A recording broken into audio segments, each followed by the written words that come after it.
The challenge to effectively protect organizations against today's cyber threats is the greatest it ever was.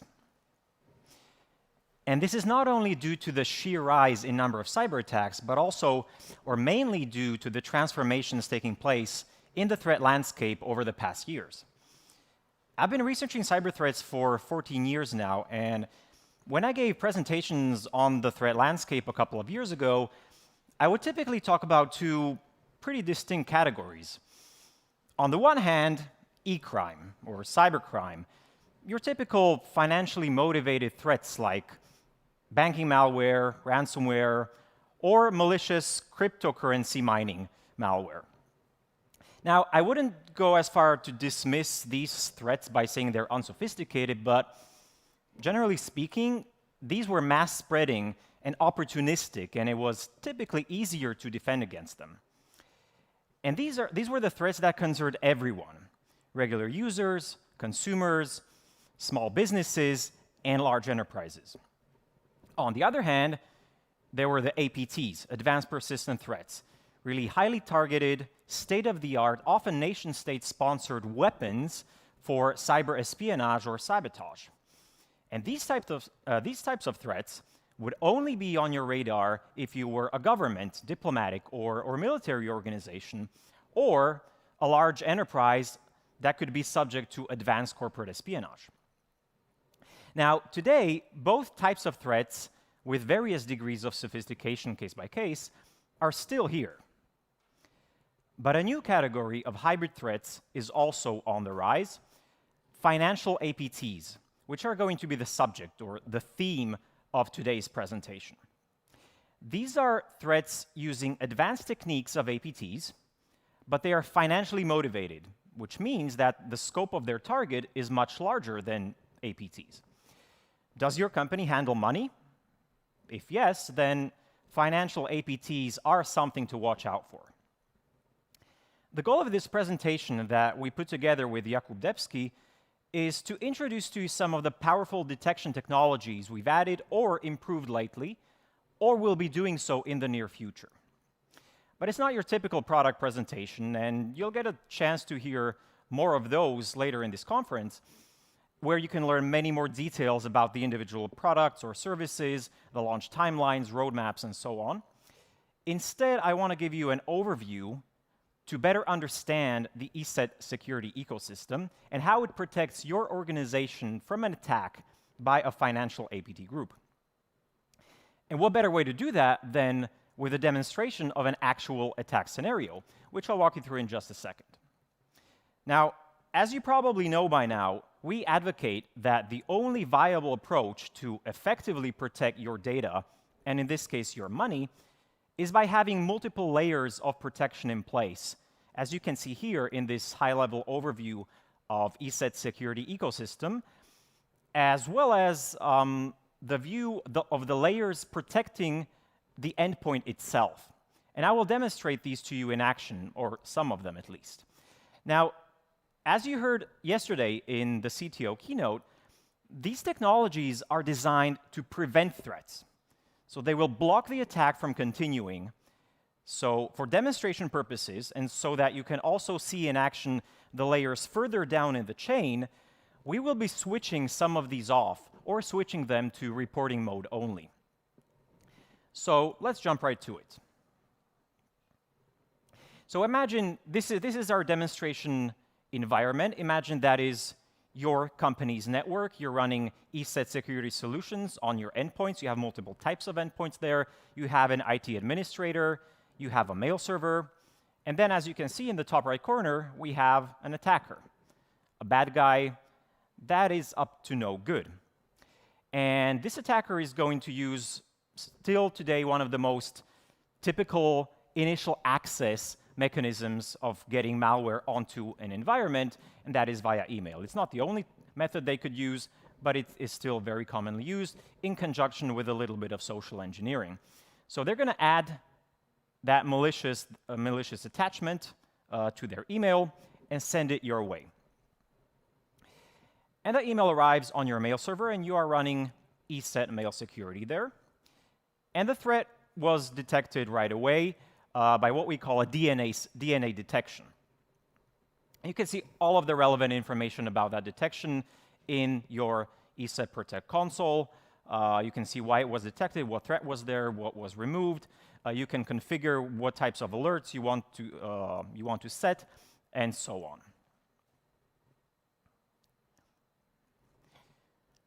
Now, that was a DNA detection in action. Let's turn it off and see what happens. So the email arrives, and this time it's not recognized, so it will be sent over to the ESET Cloud Sandbox, ESET Dynamic Threat Defense, where even if the malware had super highly advanced obfuscation or masquerading techniques, it would be run in an environment, in a safe environment on our servers, and it would be detected. It would be detected, its malicious actions uncovered, and again, you would see that bit of information in the ESET Protect console. And since it was running in a sandbox, you also get a report of the behavior for that particular malware sample. Well, nowadays, a lot of organizations don't have on-premise mail servers anymore, and your organization might be using something like Office 365. And we have a protection layer for that as well, ESET Cloud Office Security. And the scenario, again, is quite similar. So we will be able to detect that malicious attachment thanks to the ESET Cloud Office Security integration with Office 365. And you will also be able to see, or your administrator will be able to see all the relevant information about that detection in the ESET Cloud Office Security console.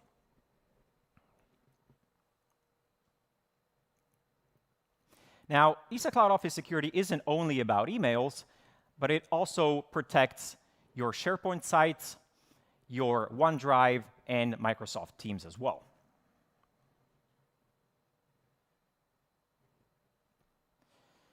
So now, these were the initial access detection types. As we've already said previously, we are mainly focusing on prevention. But let's say that we didn't catch the threat coming in. Let's turn off ESET Cloud Office Security off, and let's see what happens. So that malicious email will arrive in the inbox, let's say in some assistant's inbox. And because of social engineering, because that assistant is used to receiving these types of emails on a daily basis, he or she might fall for this. And OK, so they want to see the content, clicks on Enable Editing, Enable Content, and as you can probably guess, something bad will happen in the background. And remember, we have DNA detections, that first layer that would typically be the first line of defense, we had that turned off. So the layer that caught this attempt at exploiting a vulnerability in Microsoft Word was our exploit blocker, which is specifically designed to detect exploits and even 0 days. Let's turn that off and see what happens. So one of the first things that a malware would do once it begins running on a system is make sure it survives a reboot, and it would try to call back home. And that attempt is intercepted by a network protection layer. So as it was trying to communicate with its command and control server, we said, no, you're not going to be able to communicate with that server. And if we turn that off, then we allow it, and it would download a second stage, a second component of the malware. The communication with the command and control server could continue. The attacker could remotely give commands to that infected machine and telling it what to do. And OK, so they infected an assistant's computer, but they're interested in the CFO's computer. So that's why they were looking for those other computers in the network. And they downloaded something called Mimikatz, which is a credentials dumper. So they tried to steal, to harvest credentials. And all of this information, we had the previous layers turned off, but all of these actions by the malware are still visible in ESET Enterprise Inspector, in ESET Detection and Response. You can see the whole execution chain from that Word document all the way to the other processes that were executed. And there's a number of alerts that were triggered, and you can actually configure the level of granularity that you want to see how many alerts. This alert is quite interesting. It detected that malicious communication with that command and control server. And let's see if we can find the other alerts. that was triggered for the part where we were doing so-called lateral movement, for searching the other computers in that network.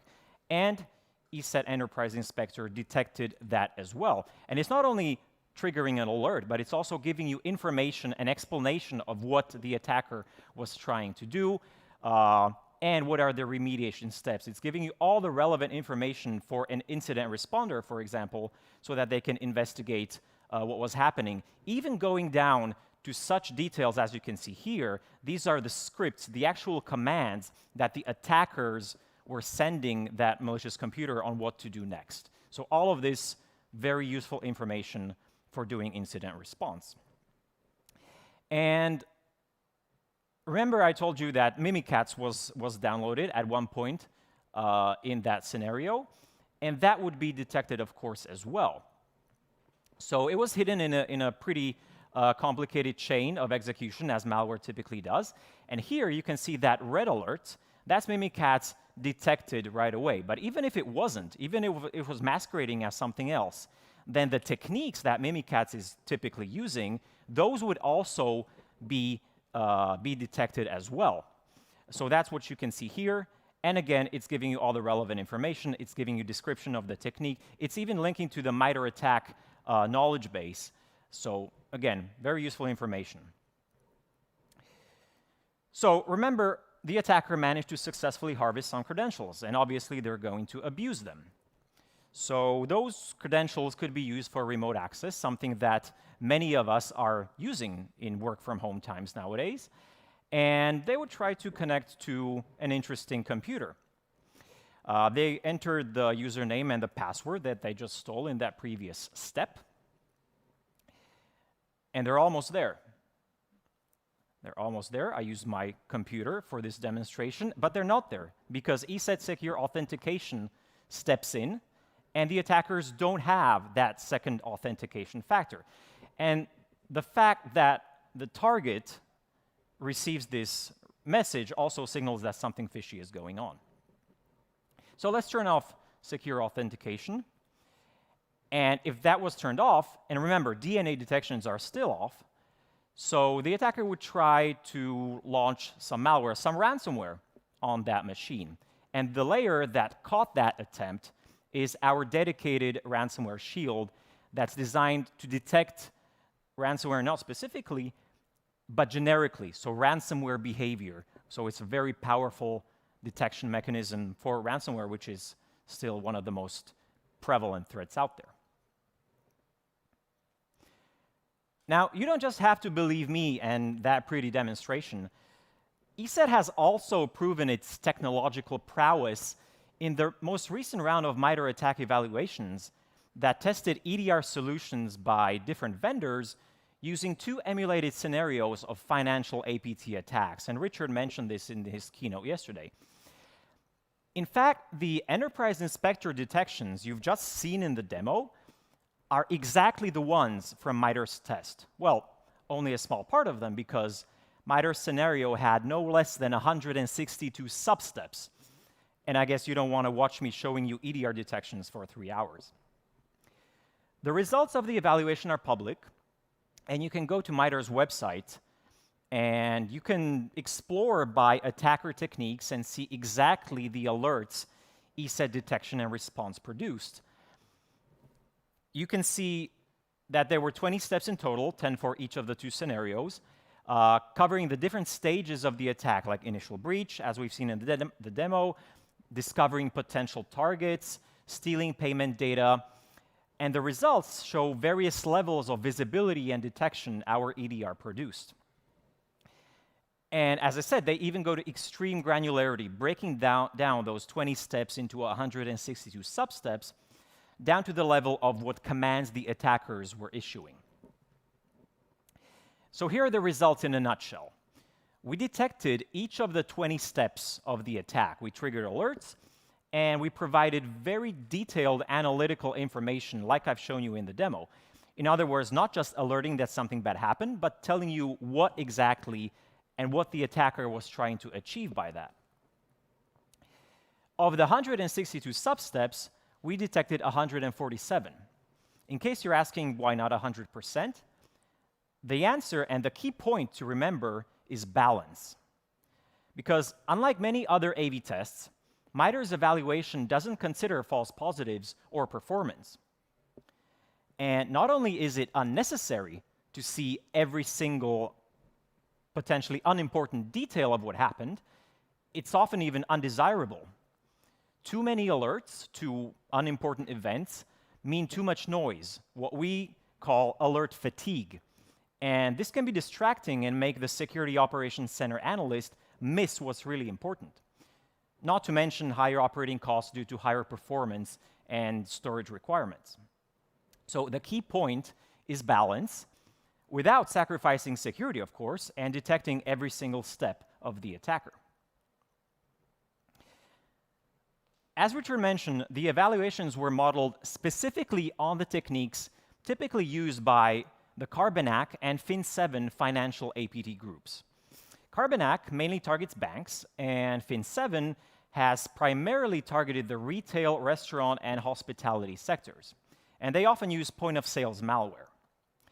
So if your organization is in one of these sectors, or if you just employ point-of-sales terminals, this evaluation is most relevant to you. If none of that applies, if your organization is in a different sector, it's still relevant because many of those emulated techniques are commonly used by multiple APT actors that may very well be targeting your type of organization. Now, ESET isn't just a vendor whose EDR solution was evaluated by MITRE. ESET is one of the main contributors to the MITRE ATT&CK knowledge base of attacker techniques. And that's just one of the many indicators of the strength of our researchers. Threat research is at the very core of everything we do. All these technologies that I'm showing you today, they haven't been implemented just to tick some checkbox, just because competitors might have a similar feature. No, all those layers, all those technologies are put in place because thanks to our research, we understand what attackers do and how they do it. Strong technical research allows us to implement the best possible protection for you. And a lot of this human work is behind the scenes, invisible to the public, but a lot of the research is visible because we're presenting it at technical conferences and publishing it on our blog, We Live Security. Until now, such activities were done by our researchers for the general public, free of charge, in order to raise awareness about cyber threats. And we'll be continuing to do so. But that also brings me to the second part of the presentation, where we'll go over the new additions and improvements to our portfolio. We are now offering premium threat intelligence reports. These are mainly intended for MSSPs, Managed Security Service Providers, CERTs, Computer Emergency Response Teams, and SOCs, Security Operations Centers of enterprises and government organizations. Let's take a sneak peek. We're producing two types of APT reports. The first one is an activity summary report, and it describes the latest activities, campaigns of various threat actors that we track. And it includes information about the targets, the infection vectors, post-compromise activity, and actionable data like indicators of compromise, IOCs, or YARA rules. The second type is a technical analysis report, and it provides very in-depth threat analysis of a recent campaign, focusing on the malware and techniques the attackers used. And it also includes IOCs, YARA rules, SNORT rules, MITRE attack mappings, and remediation advice. Both types provide exclusive actionable threat intelligence on a regular basis.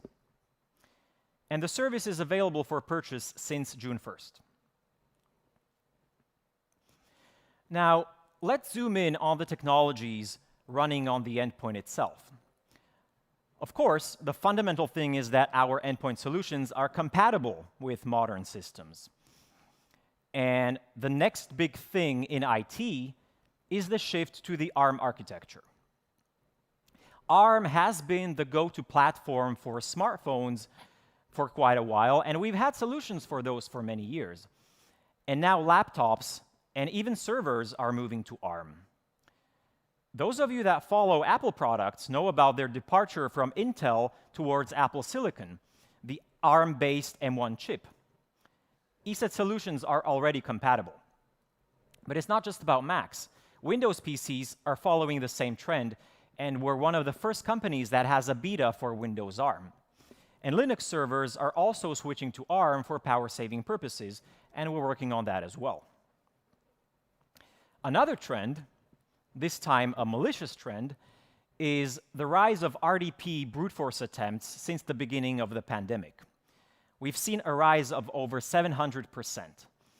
So attackers would either try to steal RDP credentials, like I've shown you in the demo, or they will try to brute force their way in by trying to guess the password.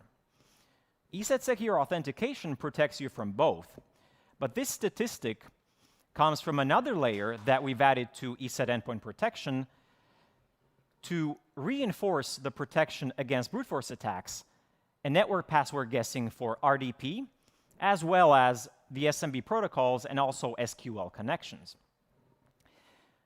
We detected over 50 billion attempts of malicious RDP connections from the beginning of the pandemic. Each one could have been a nasty ransomware infection. Each of those attempts we blocked. Another endpoint protection layer we've added is secure browser. Thanks to this layer, if some, say, financial malware were running on your system, it's in one of the post-compromise types of layers, it would not be able to harvest your credentials from your browser. So let's zoom back out from the endpoint to see the whole ecosystem again. COVID-19 accelerated the shift towards a remote workforce, and many of your employees are working from home. And in a lot of cases, that meant issuing new laptops. And of course, these laptops need to be encrypted. And we noticed the work-from-home trend on our encryption solutions revenue. The first quarter of this year is 8% stronger than the previous year. In December, we released ESET Full Disk Encryption for macOS, and we are planning macOS File Vault Management in ESET Endpoint Encryption, and other features like automation for administrators who wish to encrypt many computers before they hand them to users, or TPM, the Trusted Platform Module mode, which gives the possibility to log without a password when a TPM is used. ESET Dynamic Threat Defense, our cloud sandbox, and you've seen it in action already. Since its release, it analyzed over 175 million files, and not just any malware. It helped prevent infections from some really nasty malware like Emotet, or the Kill Disk Wiper, and many, many others. So what's in the pipeline for EDTD? A Linux version, which is especially important for our server security, integration with ECOS, ESET Cloud Office Security, and because it's such a useful and powerful technology, we will not be limiting it to the enterprise segment only, but we will also be adding as a premium offering for the consumer segment too. Another major trend in IT is the move of IT services to the cloud. Now, this isn't new, of course. It's been happening for quite a few years now, but the pandemic has accelerated it. And the same goes for our security ecosystem. Many parts like EDTD or LiveGrid, they were cloud services from their inception, but we're transforming, we're cloudifying even more solutions because of the obvious benefits for customers, like not having to buy, install, or maintain servers, or better extensibility to other ESET security solutions, and most importantly, always having the most recent version, meaning the best possible protection. So let's look at some specific examples of solutions we will be moving to the cloud. ESET Secure Authentication, which we already discussed and shown why it's increasingly important these days. ESET Protect, the main management platform for your ESET security solutions, already has a cloud version, ESET Protect Cloud. ESET Protect and ESET Protect Cloud combined now manage more than 18 million business endpoints. And part of this unified console is mobile device management. And we had an on-premise version, In the past and recently, in the last quarter of last year, we released a cloud version so you don't need to install an MDM server. Android is already supported, and iOS support is coming soon. So what about the star of the MITRE ATT&CK evaluation, ESET detection and response? Within a year, we're planning to release the final piece so that we have complete major platform coverage, the Linux version, and a version that will be running in the cloud. Along with ESET detection and response, we offer our security services that Ignacio just mentioned. So if your organization doesn't have the manpower, the expertise, or you just don't want to hire dedicated specialists for whatever reason, ESET experts are at your disposal. The threat hunting service gives you ESET experts on demand. We help you investigate a specific set of data, events, or alarms generated by the EDR. The threat monitoring service gives you round-the-clock monitoring of your environment by our experts. Now, you often hear about ESET security products, and personally, I'm not a big fan of that term because ESET security solutions never really were, strictly speaking, products, were they? And ever since the early days of ESET antivirus, back 20, 30 years ago, the user wasn't just getting the software they install on their machines. The product, what they were really getting was the service of getting the best protection, the service that the AV would detect and block threats without causing false positives, the service provided by researchers, analysts, and engineers, and by machine learning. Today, all of this still applies, and even more so. Our market research has shown that over 90% of enterprise customers either already use or plan to use professional or security services. So we're continuing to expand our service portfolio, and we're now offering managed detection and response.